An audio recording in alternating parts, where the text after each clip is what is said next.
인사 나누겠습니다. 사랑합니다. 축복합니다.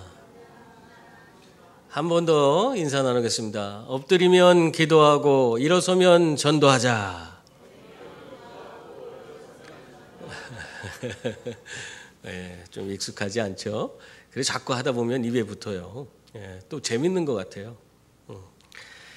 한 청년이 마을을 위해서 좋은 일을 해야겠다 작심을 했습니다. 그래서 마을에 필요한 것이 무언가 물어봤더니 우물이 필요하다는 거예요. 그래서 이분이 우물을 파기 시작했어요. 열심히 땅을 팝니다. 그래서 열심히 땅을 파면 이제 어느 정도 가면 물이 나와야 되는데 물이 안 나와요. 근데 그것을 지나던 한 노인이 그 모습을 보면서 여보게 이것은 물이 나오는 데가 아니야. 좀 저 강가 옆으로 물이 흐르는 물길이 있는 쪽으로 좀 가까이 가서 파면 물이 나올 거라고, 그쪽으로 가서 파라고 그렇게 이야기를 했어요. 그런데 청년은 그 노인이 그렇게 얘기해 줘도 그것에 대해서 귀담아 듣지 않고 아랑곳하지 않고 그냥 퉁명스럽게 이야기합니다. 땅 밑에는 다 지하수가 흐릅니다. 그러니까 제가 열심히 파다 보면 그 땅에서 물이 나오게 돼 있어요. 그러면서 상관없다는 듯이 하면서 막 땅을 계속 팝니다. 그러니까 노인이 그 얘기를 듣고는 더 이상 뭐 해줄 말이 없잖아요. 그래서 그래 열심히 하시게 그러고 와서 떠났어요. 그러고 나서 이 청년이 혼자 남아서 계속 이 마을을 위해서 내가 우물을 파야 되겠다 하고 열심히 파는 거예요. 그날도 팔고 다음 날이 돼서 또 파고 다음 달이 됐는데도 팠어요.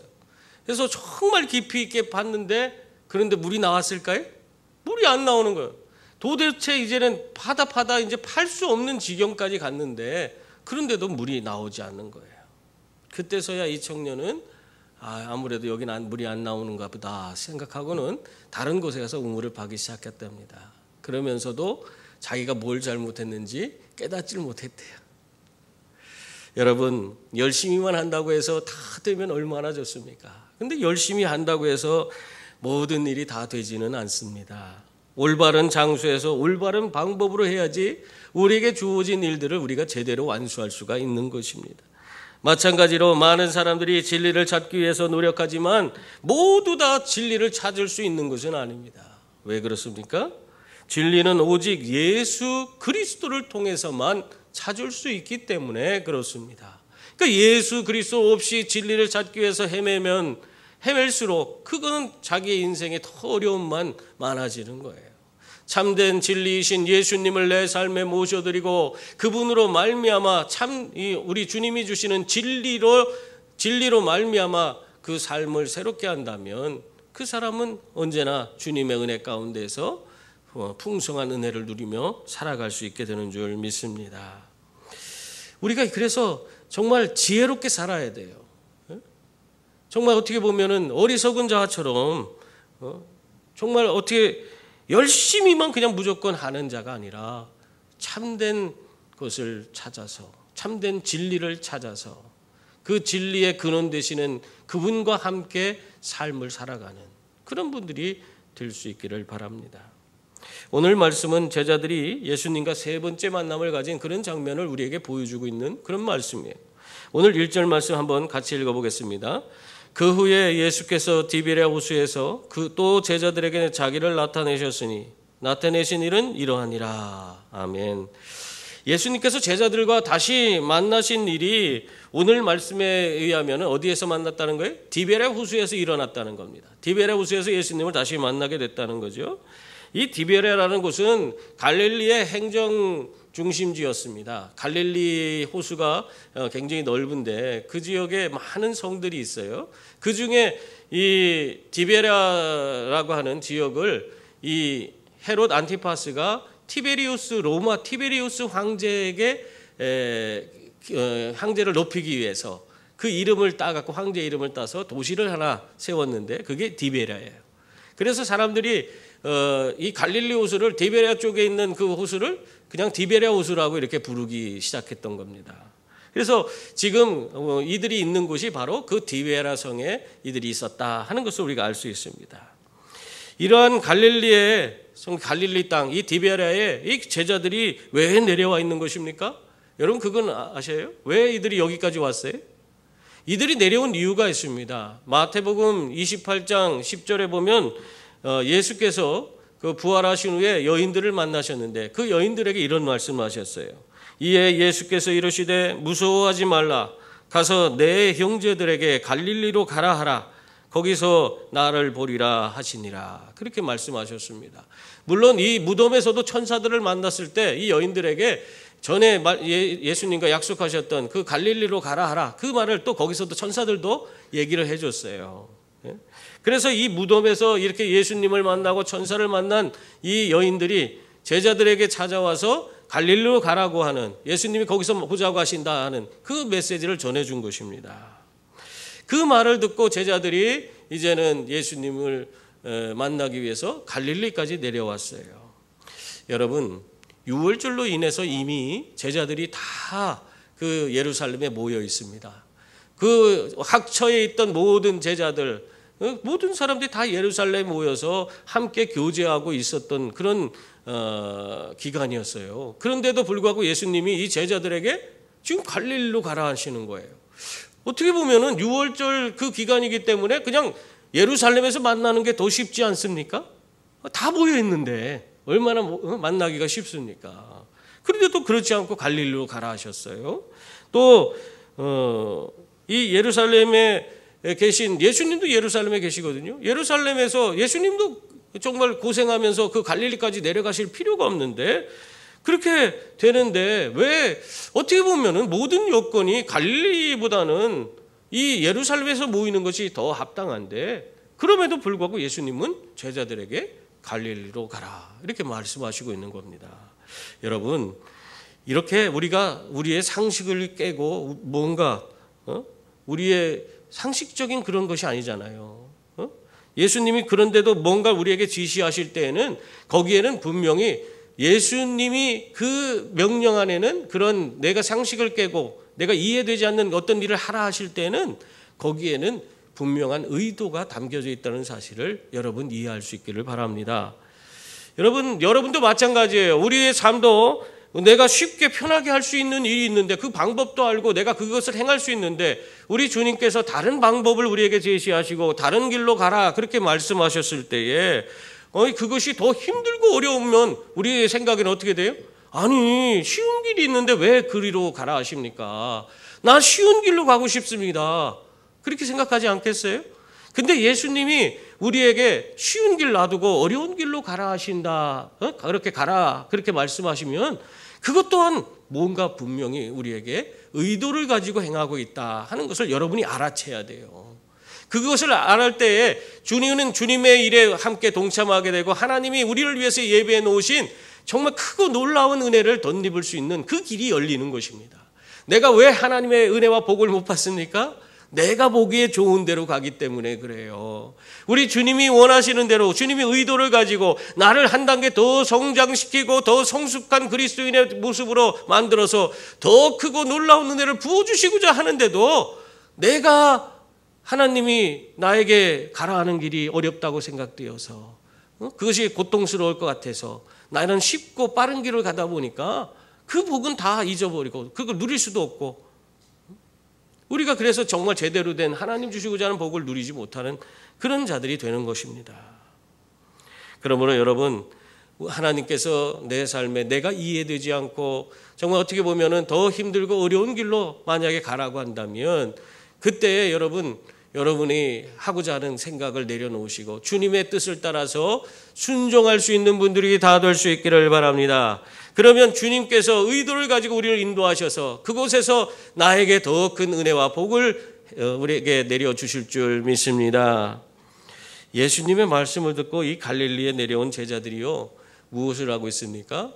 예수님을 만나기 위해서 기다리고 있었는데 뭐 하라고 했을까요? 오늘 2절 3절에 보면 그들이 그곳에서 한 일에 대해서 우리에게 들려주고 있어요. 거기 보면 시몬 베드로와 디두모라 하는 도마와 갈릴리 가나 사람 나다나엘과 세베대의 아들들과 또 다른 제자 둘이 함께 있더니 시몬 베드로가 나는 물고기 잡으러 가노라 하니 그들이 우리도 함께 가겠다 하고 나가서 배에 올랐으나 그날 밤에 아무것도 잡지 못하였더니 그렇게 말씀하고 있습니다. 지금 베드로와 그 외에 6명의 제자들이 함께 있었다는 거예요. 전체적으로 7명이죠. 7명이 모여서 예수님을 기다리고 있었습니다. 근데 예수님이 오시지 않으니까 이들이 너무 무료했던 것 같아요. 그래서 베드로가, 이 다혈적인 베드로가 이 조바심이 나서 조급증이 있어갖고 가만히 앉아서 기다리는 걸 못하는 것 같아요.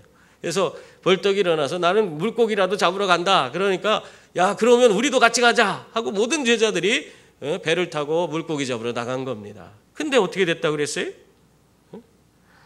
그 결과가 어떻게 되었습니까? 오늘 그 보면은 그날 밤에 아무것도 잡지 못했다. 그렇게 기록하고 있습니다.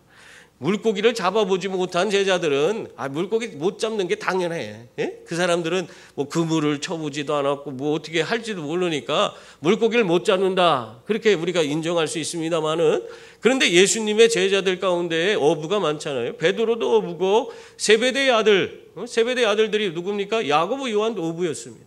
이 어부들이 자기들이 배를 가지고 어려서부터 그 물고기 잡는 일에 아주 익숙한 사람들이에요. 여러분, 우리가 물고기 잡는 거 그거 우리 집에 그것이 우리 아버지가 그런 일을 한다 그렇게 생각해 보세요. 그럼 그 아들이 그 물고기 아버지가 잡으러 갈 때 어떻게 하겠어요? 나도 데려가라고 하면서 쫓아가지 않겠어요? 저도 어렸을 때 그런 기억이 있어요. 저희 아버지가 물고기를 잡으러 간다 하니까 그냥 집에 있으라고 하는데도 가고 싶어. 그래서 나도 간다고 해갖고는 쫓아가서 비를 흠뻑 맞고 무슨 이렇게 또랑을 양쪽으로 맞고 물을 퍼내는 그거 힘들게 같이 그 물 퍼내고 그러면서 물고기 잡았던 기억이 있습니다. 그러니까 내가 나중에도 그렇게 물고기 잡을 수 있는 그 능력이 생기는 거 아니에요?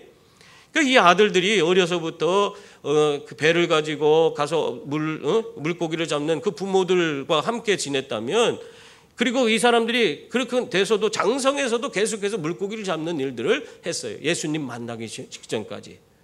그럼 이 사람들은 수십 년간 물고기 잡는 일에는 아주 베테랑이 된, 경험이 아주 많은, 지식도 많은 그런 사람들이 되었을 것입니다. 그죠? 근데 이 사람들도 밤이 새도록 물고기를 잡았는데 어떻게 했다고요? 한 마리도 못 잡았다. 한 마리도 못 잡았다. 그렇게 말하고 있어요.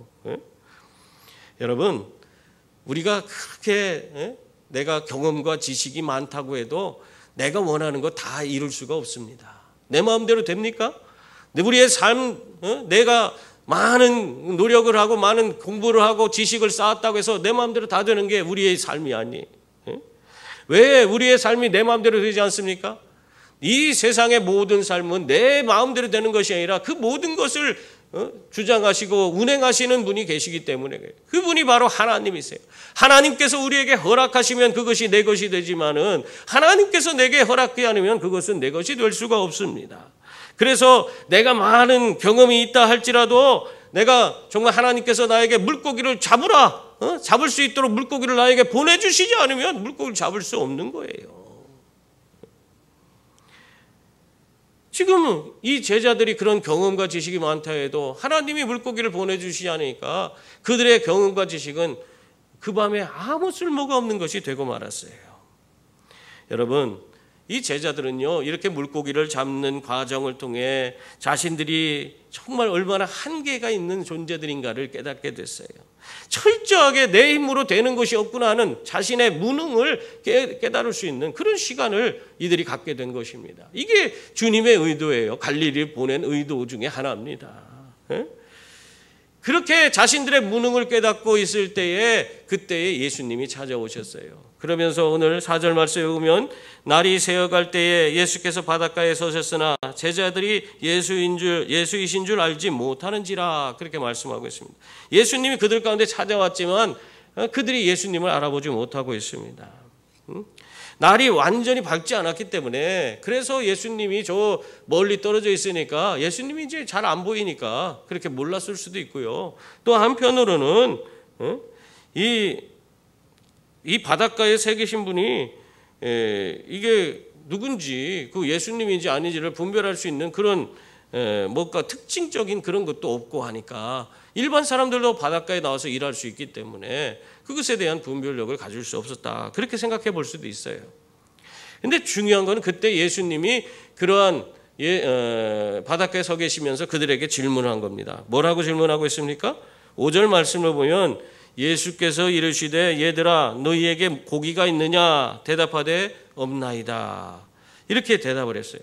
그러니까 물고기 한 마리도 잡지 못한 채 실망해 있는 그 제자들에게 지금 예수님께서 물고기를 잡았냐고 묻고 있는 것입니다. 예수님이 몰라서 묻습니까? 예수님 다 아시는 분이 하나님이세요. 물고기 못 잡았다는 건 알고 있어요. 근데 왜 이런 질문을 하고 있어요? 정말 어떻게 보면은 그들의 치부를 들추어내는 그런 질문이에요. 물고기 잡으러 나가고 그중에 어부로서 잔뼈가 굵은 그런 사람들도 있는데 물고기 한 마리도 못 잡고 돌아온다는 것이 얼마나 부끄러운 일입니까? 근데 그들에게 너희가 물고기를 잡았느냐 그렇게 묻는 거 참 부끄러운 일 아니겠습니까? 그 이야기를 듣고 그 질문에 이 제자들이 완전히 풀이 죽어서 없습니다. 간단하게 얘기하고 있어요. 여러분, 우리 예수님께서는 우리들이 무엇이 부족한지를 누구보다도 잘 아시는 분이 우리 예수 그리스도십니다. 그리고 그 부족한 부분 때문에 우리가 얼마나 많이 실망하고 부끄러워하고 낙심하고 좌절하고 있는지 누구보다도 잘 아시는 분이 우리 예수 그리스도세요.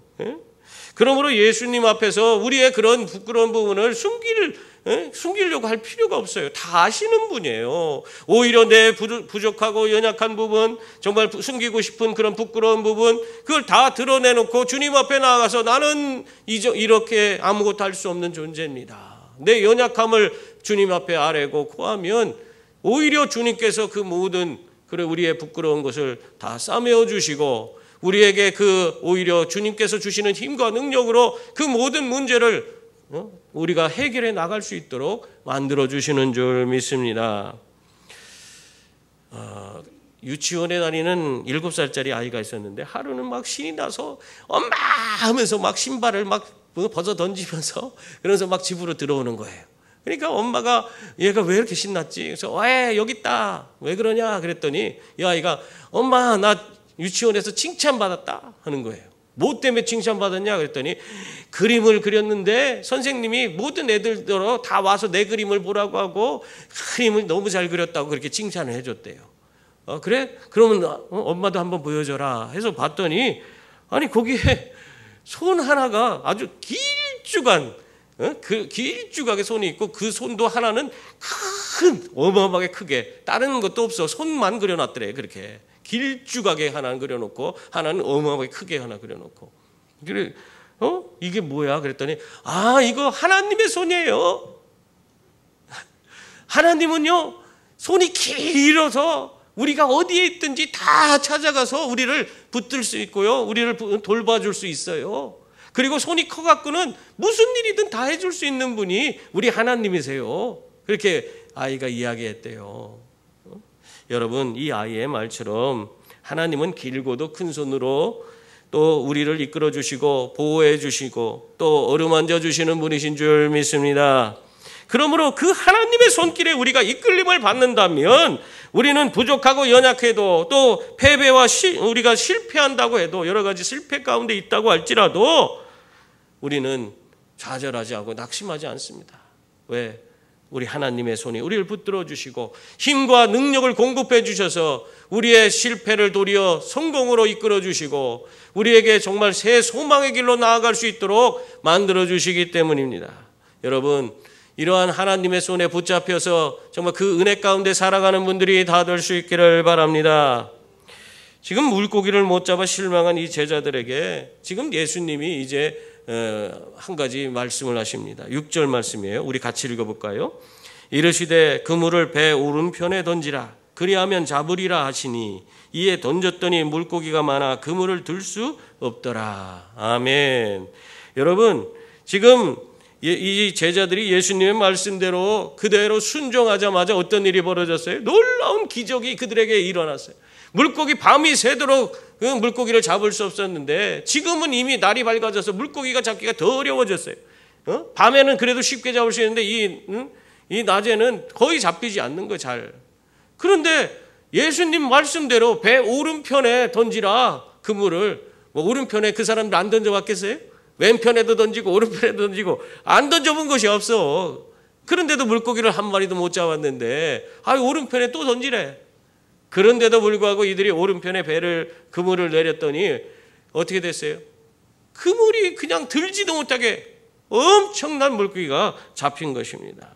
밤새도록 아무 한 마리도 잡을 수 없었던 그 물고기가 예수님 말씀대로, 그 예수님이 말씀대로 한마디 하신 그 말씀대로 행했더니 그 배에 그물을 들어 올릴 수 없을 정도로 물고기가 잡히게 되었다. 이것을 보여주고 있습니다. 여러분, 예수님은 이렇게 우리들의 연약함과 실패를 한순간에 모든 것을 회복시킬 수 있는 그런 분이신 줄 믿습니다. 그래서 낙심할 거 없는 거예요. 예수님이 함께 하시면 안 되는 일이 없어요. 함께 하느냐 하지 않느냐가 이게 문제지. 내 문제가 크고 작은 것이 문제가 아니에요. 내가 지금 예수님과 함께 하느냐 함께 하지 않느냐, 이게 문제인 것입니다.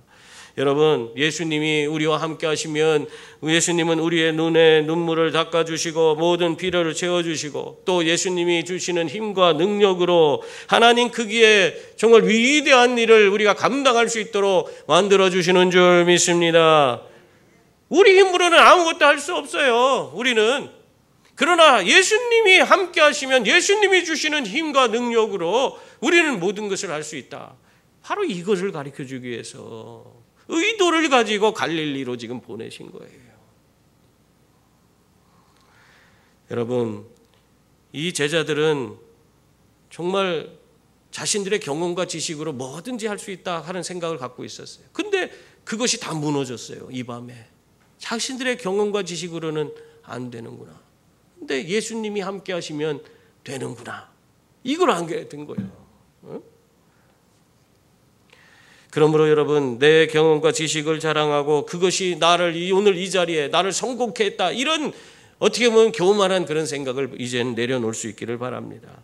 예수님이 나와 함께 하시고 예수님이 나를 인도해 주실 때 우리는 진정한 성공과 진정한 우리의 삶의 승리를 우리는 이루며 살 수 있게 되는 줄 믿습니다. 제자들에게 예수님이 어떤 분인가를 이렇게 보여주시니까 이 제자들 가운데에 오늘 7절을 보니까 주님을 알아보는 자가 생겨났어요.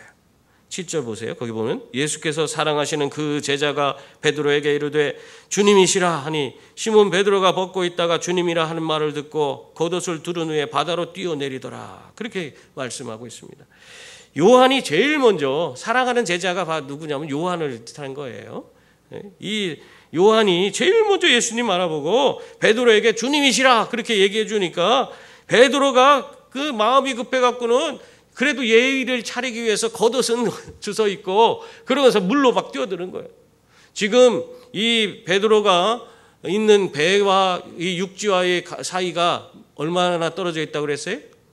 50칸이라고 그렇게 돼 있죠. 이 50칸에 대해서 이 관주를 보면은 이것이 이제 얼마나 되는지 알 수 있어요. 이 50칸이라는 것은 보통 80에서 100m 정도 되는 겁니다. 그러니까 육지에서 80m에서 100m 정도 떨어진 거리에서 물고기를 잡고 있었어요.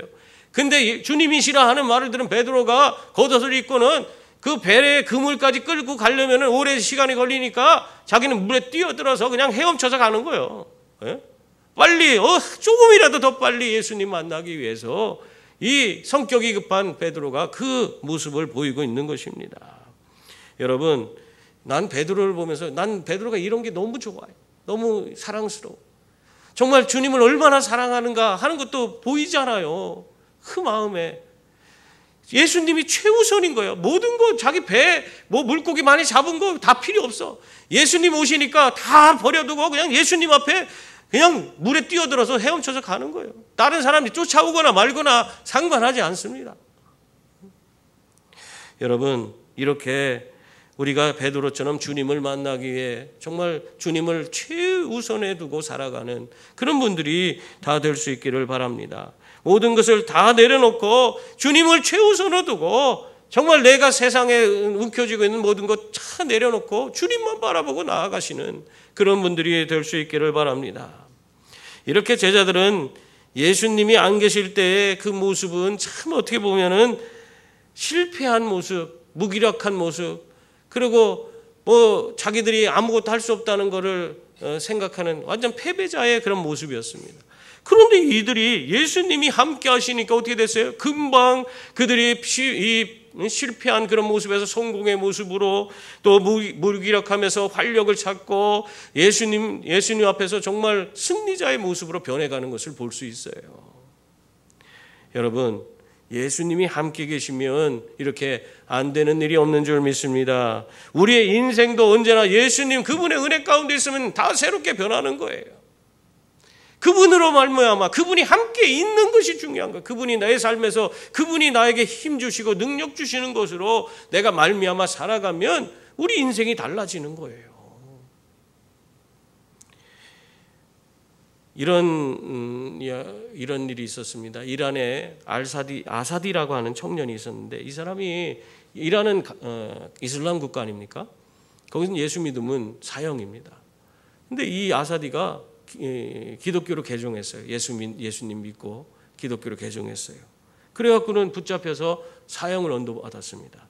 그 사형 집행되는 그 장면을 마지막 영상으로 유언처럼 그게 남겨져 있는데 그때 이 아사디가 이런 얘기를 해요. 제가 읽어드릴게요. 저는 죽음을 두려워하지 않습니다. 주 하나님과 함께 할 수 있기에 오히려 행복합니다. 내 인생에 가장 힘겨웠던 순간에도 하나님은 함께 하셨습니다. 감옥에서도 하나님과 오히려 더 친밀한 시간을 보낼 수 있었습니다. 그러니 제가 세상을 떠나더라도 부디 저를 위해 슬퍼하지 마십시오. 예수님이 함께 하니까 모든 것이 우리 찬송가 있는 것처럼 예수님이 함께 하시니 그 어디나 하늘나라. 그 감옥에 있어도 자기가 사형장에 지금 사형에 처하는 그런 상황이 있음에도 그 속에서 하나님과 함께하면서 교제 나누고 그것이 너무 행복하다. 자기를 위해 슬퍼하지 말라는 거예요. 나는 여기서 죽어서도 하나님께 가니까. 이 하나님과 함께하는 자는 죽음도 이기는 진정한 승리자의 모습을 보여주고 있는 것입니다. 또 나이가 많으신 그 펄린 자코비라고 하는 그런 할머니가 계셨어요. 이 할머니가 어느 날 장을 보고 집에 가는데 강도가 총을 겨누고 돈 내놔라 하면서 막 다 뺏어가려고 하는 거예요. 그러니까 거기 대놓고 소리를 빽 질렀대요. 자코비 이 할머니가 소리를 지르면서 뭐라고 했냐면 이렇게 얘기했대요. 나는 어차피 죽어도 천국에 가지만 너는 죄를 지어서 넌 지옥 간다. 그 앞에도 대고 강도한테 무장강도가 총을 쏘면 어떡할 거예요? 무섭지도 않은가 봐요. 그러면서 나에게는 항상 예수님이 함께 하시기 때문에 난 총도 무섭지 않다. 그렇게 얘기하니까 강도가 막 오히려 막 화를 내고 뭐 할 줄 알았는데 그렇지 않고 강도가 땅에 갑자기 엎드려서 울더래요. 놀라운 일이 벌어진 거예요. 이 막 울고 자기가 잘못했다고 용서해달라고 그 얘기를 하는 거예요. 그래서 이 할머니가 그 강도를 붙들고 같이 기도해주고 거기서 복음을 전해주고 그렇게 했다는 거예요. 그러고 나서 자기 주머니에 있는 지갑을 열어서 지갑에 있는 돈 다 털어갖고는 그 강도에게 주면서 예수 믿고 잘 살으라고 하고 보내줬다는 겁니다. 이렇게 할 수 있었던 이런 기적을 경험할 수 있었던 것도 뭡니까? 예수님이 함께 하시면 두려움이 없기 때문에 예수님이 함께 하시기 때문에 나는 함께 한다는 그걸 확신하고 있기 때문에 두려움 없이 이렇게 행동을 옮겼던 것입니다. 그랬을 때 이런 놀라운 기적적인 일들이 벌어진 것입니다. 베드로가 예수님을 만났을 때 이미 예수님은 숯불에 생선을 굽고 계셨습니다. 그러던 중 예수님은 베드로에게 가서 지금 잡은 생선을 조금 가져오라 그렇게 말씀하셨어요. 그래서 베드로가 어떻게 했습니까? 11절 말씀 보세요. 거기 보면 같이 읽어볼까요? 시몬 베드로가 올라가서 그물을 육지에 끌어올리니 가득히 찬 큰 물고기가 153마리라. 이같이 많으나 그물이 찢어지지 아니하였더라. 아멘. 예수님의 말씀대로 순종해서 큰 물고기로만, 거기 있는 단어가요, 물고기 중에 큰 거라는 표현을 이 원어에는 나와 있어요. 그래서 큰 물고기로만 153마리를 잡았던 겁니다. 모나미 153이 생각나네, 이거 보니까. 그 회사도 어려울 때 모나미 153이라는 볼펜으로 아주 큰 성공을 거둔 그런 일화가 있잖아요. 근데 어쨌든 이 큰 물고기 153마리가 잡혔다. 이걸 왜 이렇게 강조하고 있습니까? 이렇게 큰 물고기를 잡았으면 그물이 다 이게 제대로 남아있지 않아요. 다 터지고 막 끊어지고 그래야 돼. 근데 거기 보면은 분명히 거기다 뭐라고 써놨어요? 그물이 찢어지지 아니하였더라. 여러분, 이 그물이 왜 찢어지지 않았습니까? 예수님이 그걸 지켜준 거예요. 여러분, 오늘날에는요, 그물이 찢어지기가 참 쉽지 않습니다. 오늘날의 그물은 나일론 그런 제품으로 만들잖아요. 얼마나 강력합니까? 여러분의 힘으로 찢을 수 있어요? 나일론, 우리 낚싯줄도 우리가 손으로 끊으려고 하면 얼마나 힘을 줘야 되는지 몰라요. 낚싯줄도 함부로 끊기가 어렵습니다. 그런데 그물도 마찬가지예요. 그런 아주 튼튼한 걸로 오늘날에는 그물을 만들기 때문에 잘 이게 헤어지지 않습니다. 그런데 물고기를 잡고 나서 여러분 어촌 마을에 가보세요. 다 그물을 깃고 있어. 물고기를 잡으면은 물고기들이 거기서 바둥바둥거리면서 그 그물들이 그래도 그렇게 강한 그 섬유질로 그런 강한 나일론 줄로 돼 있어도 다 끊어지는 거예요. 그런데 지금 예수님 당시 생각해 보세요. 오늘날처럼 그렇게 강한 그물을 만들 수 있었을까요? 그렇지 않죠. 어디 그 그물을 만들 수 있는 그런 섬유질을 가진 어떤 식물을 통해서 그물을 짜고 뭐 그렇게 만들었을 거 아니에요. 오늘처럼 우리가 나일론 줄로 만드는 게 아니잖아요. 그러면 더 쉽게 터지는 거예요. 큰 물고기를 잡으면 더 쉽게 끊어지고 찢어질 수밖에 없는 것이 그때 당시에 이 그물의 모습입니다. 그런데 어떻게 됐다는 거예요? 하나도 찢어지지 아니하였더라. 예수님께서 지켜주고 보호해 주시기 때문에 그물이 찢어지지 않게 된 것입니다. 여러분, 그러므로 우리들이 하는 일도 마찬가지예요. 우리들이 무엇을 하든지 주님과 함께하면 내가 좀 부족하고 허술하다 할지라도 주님이 지켜주시고 보호해 주시면은 그게 터지지 않는 거, 찢어지지 않는 거예요. 그 모든 일들이 예수님이 주시는 힘과 능력으로 다 이룰 수가 있는 것입니다.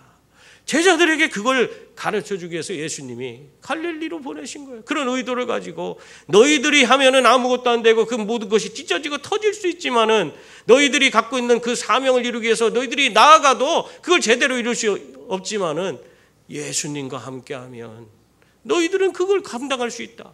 예수님이 지켜주시고 보호해 주시면 아무리 큰 물고기가 들어와도 그물이 찢어지지 않듯이 너희들이 무슨 일을 하든지 그걸 다 우리 예수님께서 지켜주신다. 그걸 알게 하기 위해서 갈릴리로 보내신 거예요. 그런 의도가 있는 거예요. 여러분, 그래서 우리들이 하나님 주신 사명을 감당하려면 누구의 힘으로 감당해야 합니까? 우리 바로 예수 그리스도의 힘으로 감당해야 되는 줄 믿습니다.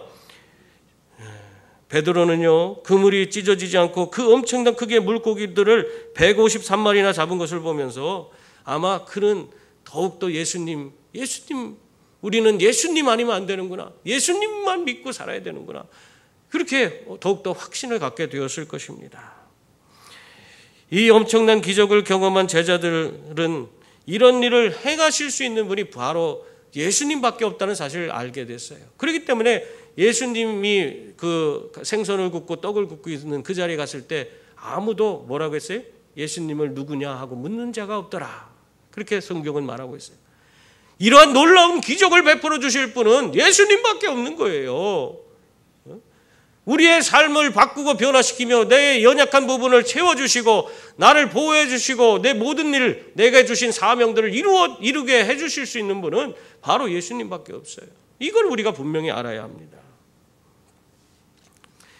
사랑하는 성도님들, 예수님은 제자들이 예수님에 대해 또 그분의 힘과 능력에 대해 다시 한번 확신할 수 있도록 그렇게 갈릴리로 보내셨습니다. 그리고 또한 그들의 사명을 잘 감당할 수 있는 그 용기를 주기 위해서 예수님이면 다 예수님과 함께하면 된다 하는 것을 그들에게 깨닫게 하기 위해서 갈릴리로 보내신 것입니다. 이렇게 주님은 의도를 가지고 제자들을 갈릴리로 보내셨습니다. 그러므로 내 삶에 주어진 모든 일도 여러분 이런 주님의 의도를 파악하고 그것을 믿고 정말 모든 것을 잘 감당해가는 그런 분들이 다 될 수 있기를 바랍니다.